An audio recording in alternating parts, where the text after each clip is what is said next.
G'day everyone, I'm Jazza. Welcome to YouTube. It's a little bit like TikTok, except you have to turn your phone sideways to watch horizontal videos. I know it's a bit frustrating and it's weird to get used to, but trust me, it's worth it. Last time we looked at TikTok, we mucked around with some art challenges and we made our Design own. a creature with the dice. The first roll determines the temperament. 1 evil, 6 good. The second roll is the amount of limbs they have. The third roll is the amount of eyes they have, and the fourth their skin color. From 1 to 6 they are red, blue, green, yellow, purple, pink. The fifth roll is the hair color using the same order of colors, and then step back and admire your art. What the hell? I've seen a lot of you have been submitting it because I opened it up to you guys in that video. So later in this video, I'm going to be checking out your submissions to that Dice Creatures challenge I started. And we're going to jump into that later, but I want to look at art hacks because I hear that TikTok is a cornucopia for art hacks. We'll try some out, we'll experience some, review some, and we'll see where we go. How to transfer your sketch to a canvas. First get a pencil, then start shading the back of the sketch till it looks something like this.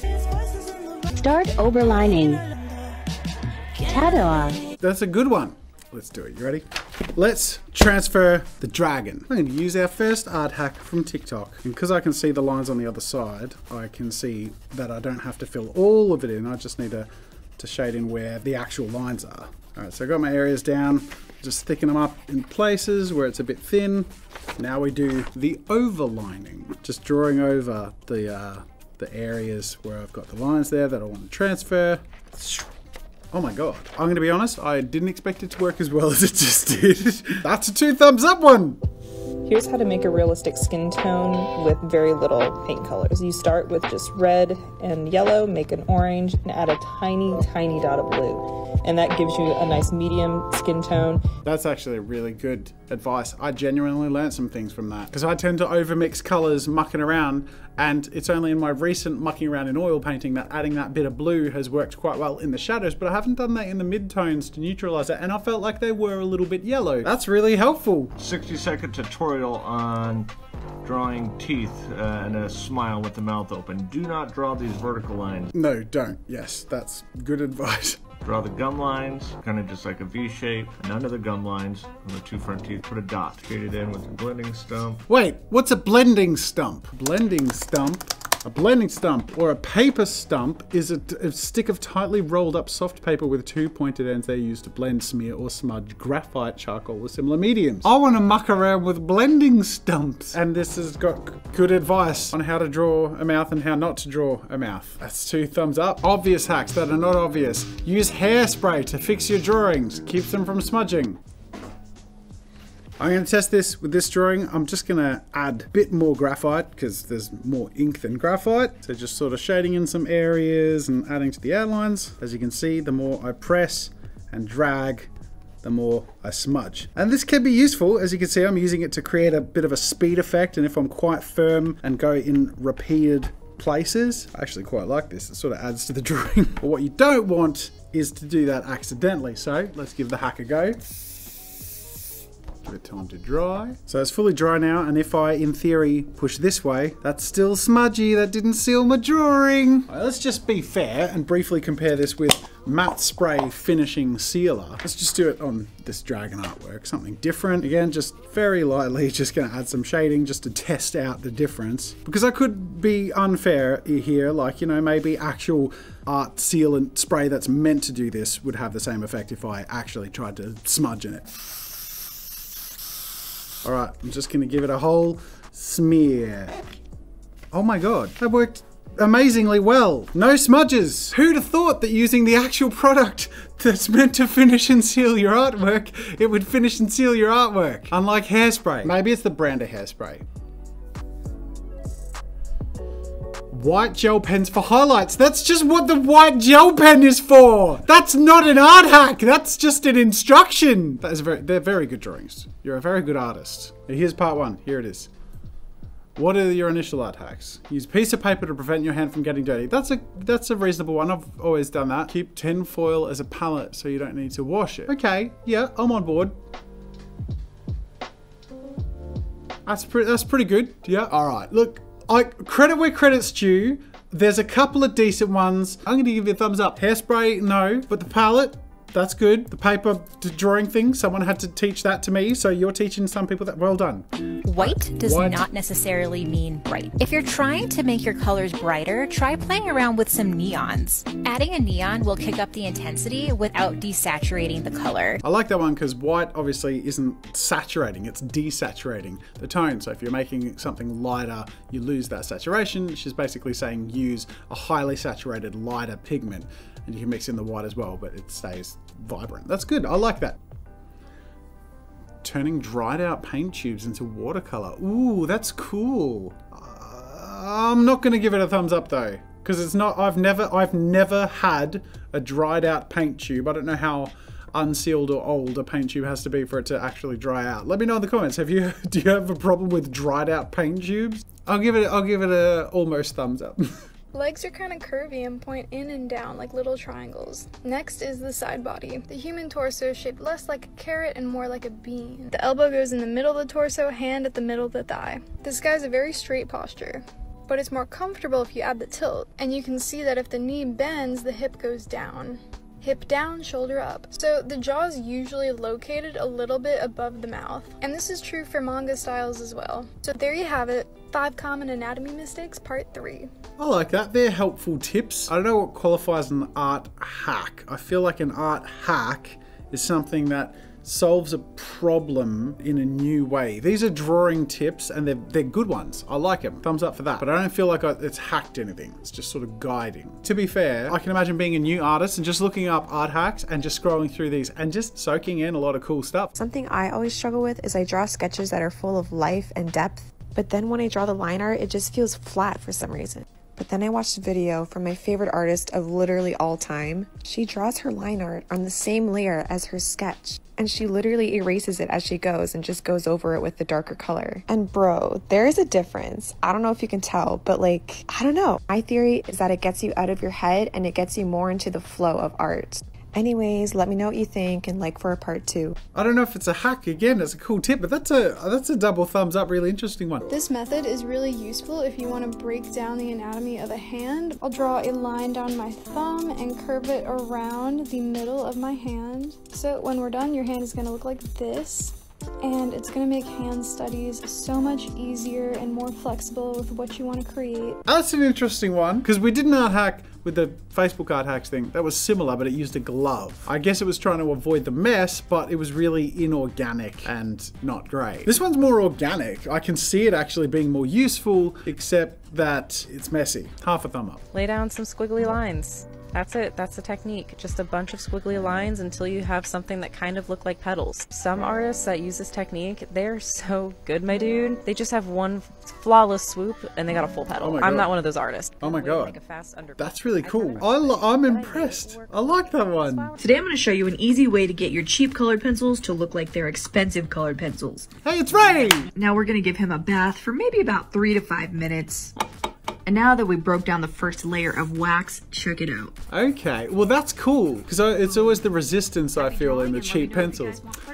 That's a good hack!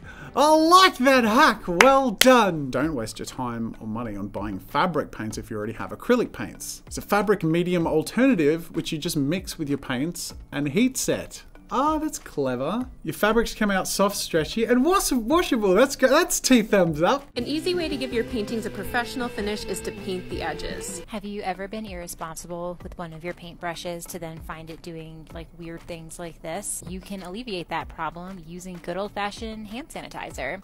Helps to kind of break it all up and make it good as new. I like it. That's actually a pretty good hack. Thumbs up. Depending on how much of a custom color mix I have left over, I will just store it right in the syringe. That's a good hack too. I like that hack. You're a good art hacker. I'm following you.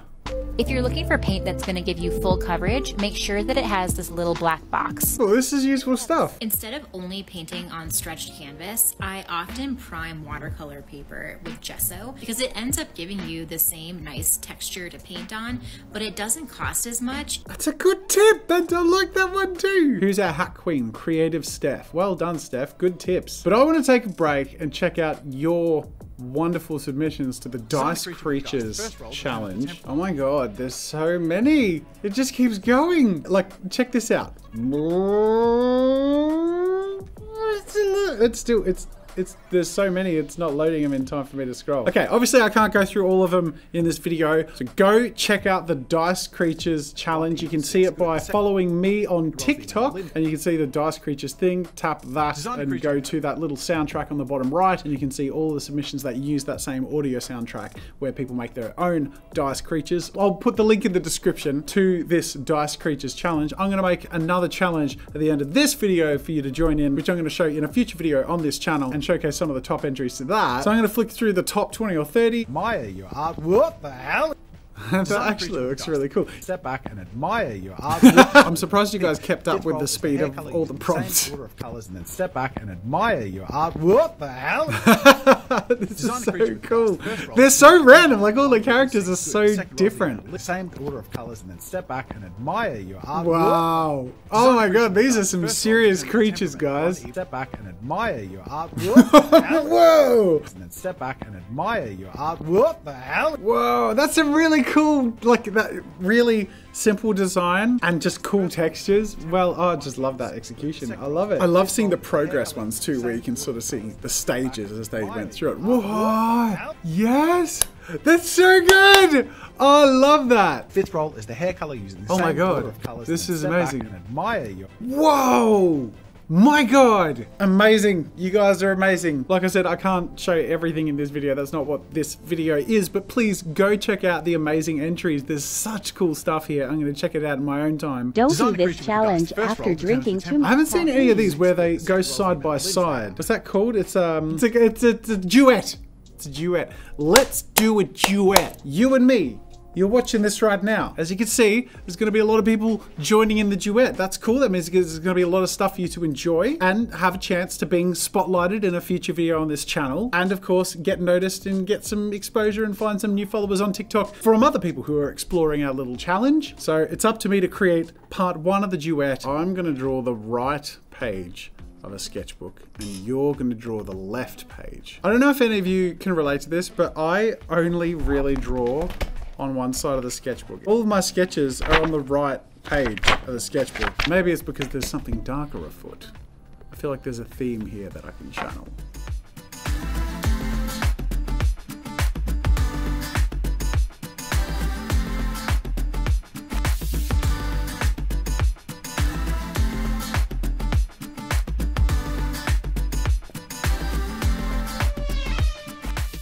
Okay, I've got a drawing. I'm happy with the drawing. I think it's a cool concept. I'm going to be on the right side of the duets. You're going to be on the left. So I just got to give a context as to what it is that my avatar is hiding from, pushing away, scared of. What I wanted to do is like finish it off by basically having myself sort of covered up or destroyed by whatever it is that I'm hiding from.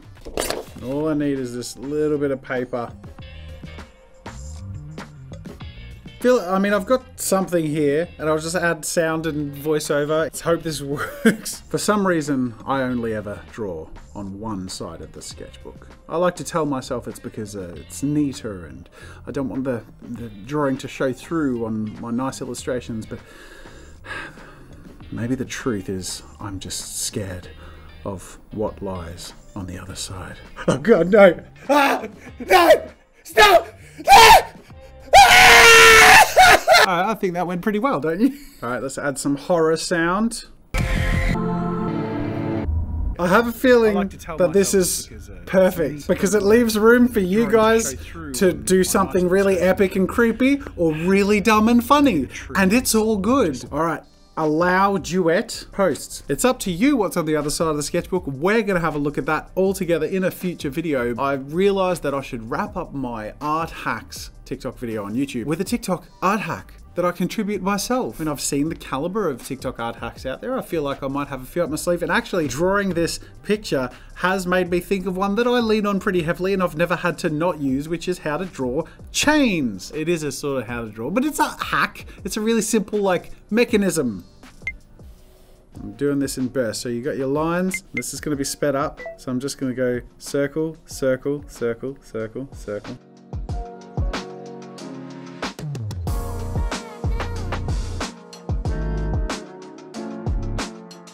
Alright, I've done my erasing and then Oh, don't lose it! Don't lose it! I didn't mean to lose it! Let's add a voiceover. Draw a line for the direction of the chain and draw little circles. Again, I'm running into the same problem I had last time. I'm not quick enough. Sketch little circles along the lines that use... No, again, the answer last time was write a script and read the script. I'm doing that. Then draw the rounded rectangles connecting these lines. Fuck! Why is this so hard? And an outer and inner line and voila, easy. Oh, just that last second! Let me show you the super easy way to draw chains. Just draw lines for where they're positioned and sketch little circles all the way along, then draw rounded rectangles connecting these circles with ink, and then go back over those original circles with your ink pen with an outer and inner circle, erase your sketch, and voila, easy chains. An outer and inner circle, erase your sketch, and voila, easy chain. Alright, I feel like that's possible. Let's add some music or something fun. Chain, chain, chains. We need that one. Yeah, that's the one. Alright, I've got a chains art hack. Chain, chain, chain. Hashtag art hacks. There we go. Boom! It's posted. So go check out my art hack if you want to learn how to draw chains. I am occasionally posting to TikTok as well, so feel free to follow me if you want to see some impromptu art challenges or goofs. This has been a really fun look at art hacks on TikTok. I'm pleasantly surprised. I actually learned some things and got some cool ideas for things I want to try and muck around with. Obviously, my main thing is YouTube, so don't be like, oh my god, it's becoming TikToker. But I'm actually having a lot of fun because I think something that Hank Green said about it being a real community vibe over on TikTok is really what I'm liking. The fact that I can directly interact with you guys and just sort of have a bit of a play back and forth in a really direct way that I don't get to do as much on YouTube. So if that sounds like fun to you, go follow me on TikTok and check out the future videos I come out with on this channel. Subscribe here. But obviously my main thing here is having fun with art and creativity, and that is what we did today. I hope you had fun with me. There are more videos over there you're bound to enjoy. That's it for now, and until next time, I'll see you later. Maybe, oh, this could be a duet with my editor. All right, your turn. Ready? You can join in. Oh no, oh god. Ah! Ah! Ah!